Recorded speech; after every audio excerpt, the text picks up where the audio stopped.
These are the world's major oil-producing countries. They have different flags, different cultures, different politics. But they all have one thing in common. That is, they sell oil in US dollars.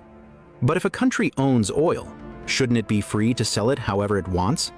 So why do nearly all oil-producing nations, and about 90% of the world's oil sold, using the same currency?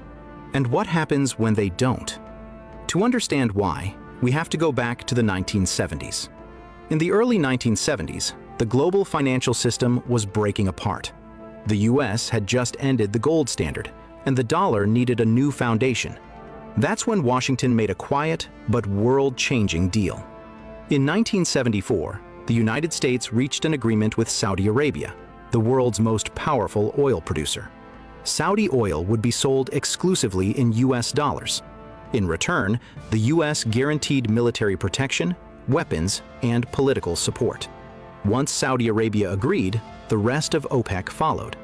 If you wanted oil, you needed dollars. That single rule reshaped the global economy.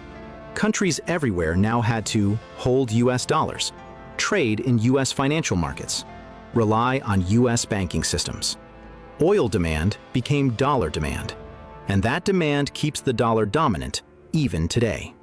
But why would US invade and capture President Maduro and took control of Venezuela's oil? If China had successfully struck a deal with Venezuela to sell oil in yuan, it wouldn't just be a trade agreement. It wouldn't just be about energy. It would be a direct challenge to the global financial order. Here's why.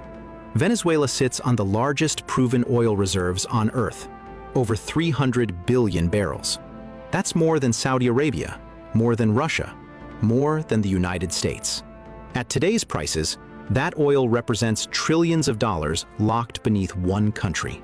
But oil isn't just fuel. Oil is power.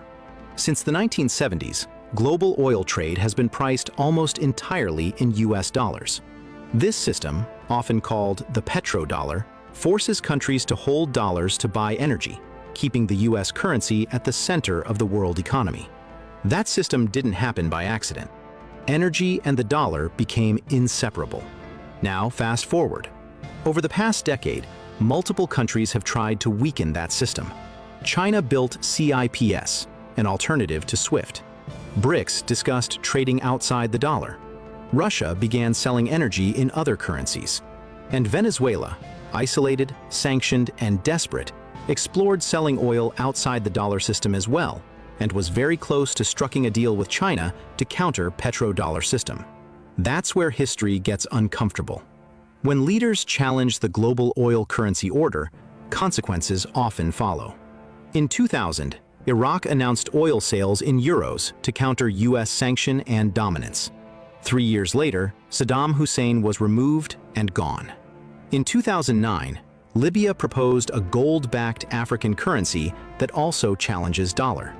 And 2 years later, Gaddafi was gone.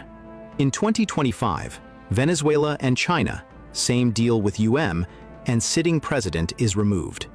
Correlation doesn't prove causation, but patterns matter in geopolitics.